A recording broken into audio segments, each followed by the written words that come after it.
اس دور میں اور ہے جام اور ہے جم اور ساکی نے بنا کی روش لطف و ستم اور مسلم نے بھی تعمیر کیا اپنا حرم اور تہذیب کے آذر نے ترشوائے صنم اور گفتار سیاست میں وطن اور ہی کچھ ہے اور ارشاد نبوت میں وطن اور ہی کچھ ہے۔ ہاں جی، اے پھر جدو پڑھیا ہوتا نا اقبال مشرف نے تے انہیں کدی بھی نہیں سی کہنا پہلے پاکستان۔ ہاں جی، اقبال دا پڑھیا ہوتا نا گفتار سیاست میں وطن اور ہی کچھ ہے اور ارشاد نبوت میں وطن اور ہی کچھ ہے۔ ہاں جی، ارشاد نبوت میں وطن اور ہی کچھ ہے۔ سیدنا صدیق اکبر نو کیا جناب ان حالات لشکر اسامہ بار نہ بھیجو، حالات کوئی نہیں ٹھیک، مدینہ پاک کو تے حملہ ہو جانا ہے، مدینہ پاک خالی ہو جانا ہے، تے گفتار سیاست میں وطن اور ہی کچھ ہے اور ارشاد نبوت میں وطن اور ہی کچھ ہے۔ حضرت سیدنا صدیق اکبر فرمایا مجھے وطن کا جھانسا دے کر حضور کے فرمان میں ترمیم کا حکم دیتے ہو؟ فرمایا لشکر اسامہ ایسے ہی جائے گا جیسے میرے آقا نے حکم دیا، باقی میں رہ گیا میں اور اندر جو پردہ دار عورتیں بیٹھی ہیں۔ اے امام عبدالرؤف مناوی تے انہاں پردہ دار عورتوں دا نام ہی لیا، لیکن میں نہیں لینا چاہتا جس قوم نو لا الہ الا اللہ نہ دی ہوئے تو انہوں تے الجھن وچ پانے والیاں باتاں نا۔ ایدے چ امام عبدالرؤف مناوی لکھیا کہ آپ نے کیڑی ڈاڈی گل کی تھی۔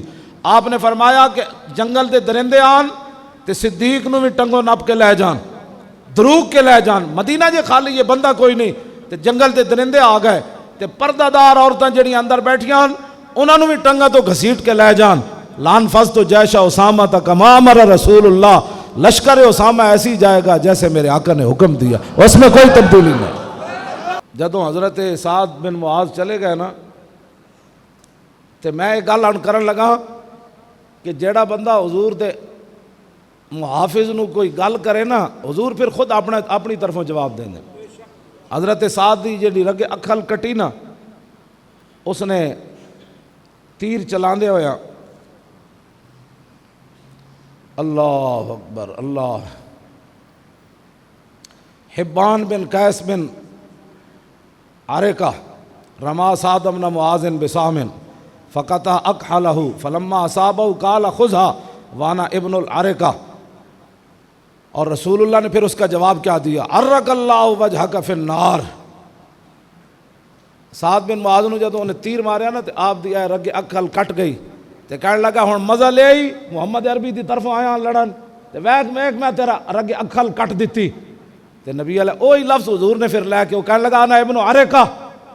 تو میرے آقا و مولا نے سعد بن معاذ دی طرف جواب دیتا، فرمایا عرق اللہ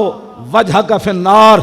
فرمایا اللہ تیرا چہرہ اگ جلا دے تو میرے غلام نو تیر ماریا۔ بس اے گل ہے جیڑی قیامت تک ناموس رسالت ہوتے جڑا بندہ خالی گل کرے، اے سانو کدی بھی پریشانی نہیں ہوئی، لوگ ساڈے بارے بہت بک بکارے کر دیں لکھاں واری کوئی کرے، اسی جنہ دا کام کر رہے ہیں جواب ادھروں ملے گا انہوں۔ اے میرے ہاں جی کیوں جی ہاں جی تے ساڈا گھوڑا بے لگام کہندے مولانا ہوش سے بات کرے، میں آقا جلیا ابو قتادہ دا گھوڑا حضور دیاں اونٹنیاں واسطے بے لگام ہویا، حضور دیاں اونٹنیاں لٹیاں جا رہی سن اور لے جا رہے سن تے حضرت ابو قتادہ دا گھوڑا، ساڈے کیپٹن طارق صاحب کہندے میں گھوڑے بھی اگے ہیں جاندے ہیں جی، اے کہندے نا بھائی صحابہ نے جدا کیا نا بھائی گھوڑے اسی سمندر ڈال دئیے تو اے مطلب نہیں سی کہ بھائی گھوڑے پیچھا نہیں، گھوڑے بھی انجن صحابہ نو کردے سن چلیے جی چلیے،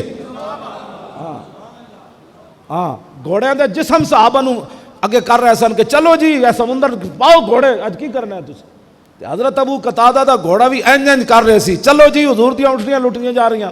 تے تسی اجے سپیڈ نہیں پکڑی، حضرت ابو قتادہ نو وہ گھوڑا کہہ رہے، حضرت ابو قتادہ انہوں چھک دے سن یار رسول اللہ جے جا رہے ہیں تو پیچھے چل، گھوڑا کہے نہیں میں اگے جانا، پھر وہ چھکن آخر پھر گھوڑا ہی سی جڑا قابو نہیں سی آ رہا۔ میرے آقا نے مڑ کے ویکھیا کہ ابو قتادہ دا گھوڑا میری اونٹنیاں دی ناموس واسطے بے قابو ہو رہا، تو میرے آقا نے نہیں فرمایا ابو قتادہ روک گھوڑے نو اتنا کی جلدی ہے، جدو گھوڑے دی بے قابو ہونا حضور نے ویکھیا تے فرمایا امد یا ابا قتادہ صاحب کلہ، فرمایا ابو قتادہ تو گھوڑے کو لے کر چل اللہ تیرے ساتھ۔